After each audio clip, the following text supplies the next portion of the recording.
Hello बच्चों, madam Prince और आप सभी का आपके अपने चैनल पिंक प्लस में स्वागत है। आज के इस वीडियो में जानने वाले हैं सातवीं के अध्याय 10 का 10.10.1 में प्रश्न नंबर 6 तो चलिए शुरू करते हैं। तो इस प्रश्न का छठा क्वेश्चन आपके सामने, जिसमें क्या करें कि बताइए कि दिए हुए पदों के युग्म, मतलब ये जो पद दिए हुए ना ऑप्शंस में, इनके पदों के युग्म मतलब जोड़े, मतलब इसका इन दोनों की बात हो रही है, इन दोनों की बात हो रही है, इन दोनों की बात हो रही है, और जोड़ों की बात हो रही है। जोड़े समान पद के हैं या असमान पदों के हैं। पद आप जानते हो कि ये चीज होता है पद, ये एक चीज क्या होती है, पद होती है इसमें, ठीक, जो एक साथ होते हैं, ठीक। तो ये समान पद मतलब एक जैसे, अब एक जैसे कहाँ है, कोई से भी एक जैसा नहीं है, ये तो थोड़ा बहुत है। देखो यहाँ पर एक्स, यहाँ पर वाई अलग अलग हो गया, है ना। मतलब समान मतलब क्या ही जैसे। देखो यहाँ पर जो पद है उसको समान कहने मतलब कुछ अलग है, ठीक। इस बारे में मैंने अपने नोटिस में जो बात करी हुई है, यहाँ पर आप क्लिक करके उसको देख सकते हैं। अगर नहीं देखते हो तो बेवकूफ हो तुम। नहीं। यहाँ पे देखो, इस क्वेश्चन को देखो बता तो देता हूँ, बट अगर आप उसको देख लोगे तो चैप्टर पूरा आपको समझ में आ जाएगा, ठीक। अब देखो यहाँ पे ध्यान से। तो देखो बच्चों, क्या होता है ना कि यहाँ पर मान लेते हैं 4 है, x है, प्लस में 5x है, ठीक। तो अगर इन दोनों पदों के लास्ट में, जो लास्ट में होता है आमतौर पे चर, है ना, लास्ट में होता है चर, अगर वो चर समान है तो हम कहेंगे कि ये पद भी आपस में समान है। क्या होगा समान पद होने से? देखो इनको हम फिर जोड़ सकते हैं कैसे? 4x और 5x, x का x रहेगा और 4 और 5 9x का आएगा, ऐसे जोड़ करके।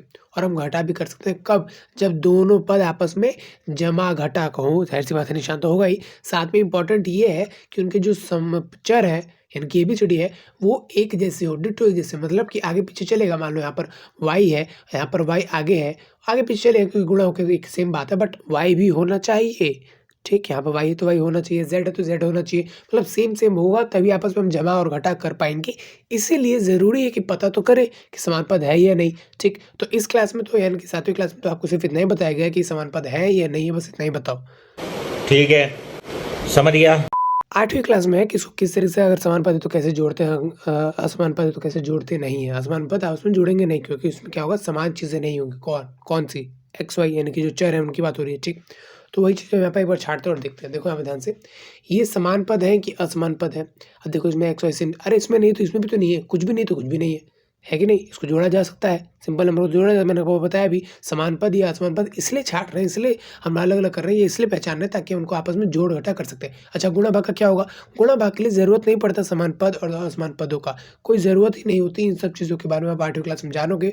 और अगर आपको 8वीं क्लास के इसी चैनल से पढ़ना है, अच्छे तरीके से लॉजिकल चीज़ें पढ़नी है, समझनी है, जाननी है, तो वीडियो तो मैं बनाए रखा हूँ, आगे वीडियो बनाऊंगा ही, लेकिन आप इस चैनल को सब्सक्राइब करोगे तभी आपका फायदा हो पाएगा, ठीक। अब देखिए यहाँ पे ध्यान से, इन दोनों नंबर को आपस में हम जमा कर सकते हैं। दोनों पास एक्स वाई कुछ है ही नहीं, तो एक तरह से ये क्या होंगे, समान पद होंगे। तो ये तो हो गए समान पद। अब इनकी बारी, तो इन दोनों में देखो 7 है या बटे में कोई फर्क नहीं पड़ता, माइनस का हो पॉइंट में कोई फर्क नहीं पड़ता, उसको तो देखना ही नहीं है, हो ना हो कोई फर्क नहीं पड़ता, हमें एक्स वाई देखनी है। तो देखो यहाँ पर एक्स है, यहाँ पर भी एक्स है, तो हाँ भाई ये तो समान पद है, तो लिख देता हूँ। अच्छा, अब इसकी बारी, तो इसमें देखो यहाँ पर माइनस का 29, लेकिन यहाँ पर तो x, यहाँ पर y है, अलग अलग चीज़ है, तो ये असमान हो गया, फिर ये समान नहीं बचा, असमान। अपनी नज़र सिर्फ एक्स वाई पर रखनी है आपको, गिनतियों पर नहीं रखनी, हो ना हो कुछ भी हो, उससे फर्क हमको नहीं पड़ने वाला, ठीक। अच्छा नेक्स्ट देखो यहाँ पर, ये क्या है, एक्स वाई और ये वाई एक्स। मैंने कहा था ना 2 गुणा 3 और 3 गुणा 2 बात सेम बात है, तो मतलब दो चीज़ आपस में गुणा होती है, आगे पीछे कर लो, बात सेम है। तो यही चीज़ यहाँ पर भी है, तो ये भी क्या हो जाएगा, यहाँ पर समान पद हो जाएगा, समान पद, ठीक। अच्छा नेक्स्ट करते हैं यहाँ पर एम स्क्वायर पी और पी एम पी स्क्वायर। तो आप कहोगे फिर आगे पीछे ये तो बात बन जाएगी कि एम है पी है एम है पी है, लेकिन इसका स्क्वायर देखो, बात को समझो। एम का स्क्वायर है मतलब एम गुणा में एम, सॉरी एम गुणा में पी भी है, इधर गुणा में 4 भी है, ठीक। तो मतलब ये पद है ये वाला, ठीक। 4 गुणा में एम गुणा में एम गुणा में पी, मतलब 2 बार एम और पी, और यहाँ पर 4 गुणा में एम गुणा में पी गुणा में पी, तो यहाँ पर पी 2 बार है, बात सुनो। यहाँ पर एक्स्ट्रा पी, यहाँ पर पी है एक्स्ट्रा नहीं, यहाँ पर एम है इसमें एक्स्ट्रा नहीं, एक ही एम है इसमें, 2 एम है, समझ रहे हो। इसलिए ये सेम चीज़ नहीं है। अगर देखो एबीसीडी मिल रही है तो कहीं ना कहीं पावर भी मिल जानी चाहिए, मतलब जितने ये उतने ये, लेकिन यहाँ पर तो नहीं मिल रहा है, तो इसी वजह से यहाँ पर जो ये असमान पद है, ठीक। अब इसकी बात करते हैं, यहाँ पर सेम चीज़ एक्स जेड है, इसमें भी एक्स जेड है, लेकिन एक्स 2 बार स्क्वायर है, मतलब वो 2 बार, और जेड 2 बार, यहाँ पर सिर्फ एक्स और वाई एक बार, तो ये फिर से असमान पद हो गया, तो लिख देते हो यहाँ पर असमान पद। तो बच्चों कुछ इस तरह से इस क्वेश्चन में हमने जाना कि समान पद और असमान पद क्या होते हैं, ठीक। सेम क्वेश्चन आपको जो है सातवां जो क्वेश्चन है उसमें भी देखने को मिलेगा, बस उसमें ये है कि ऐसा ढूंढना पड़ेगा इसका समान पद कौन सा है जो उसके जिसके पीछे ये एक्स हो, ऐसा ढूंढो और उसको बगल में लिख दो। और इसमें मान लो वाई है तो वाई वाले कौन से उनके पीछे ले लो उठा के। तो सेम चीज़ें यहाँ पर छाँटनी है और लिखनी है, यहाँ पे तो बस देखना था, वहाँ पे छाँटना है और लिखना है, ठीक। तो अगर वो क्वेश्चन आपको हो पाए तो वेरी गुड, आप खुद से ट्राई करो और करो, ठीक। नहीं हो पाया तो यहाँ पर अभी आपको नीचे वीडियो मिल जाएगी, उसको भी या वीडियो डिस्प्ले मिल जाएगी।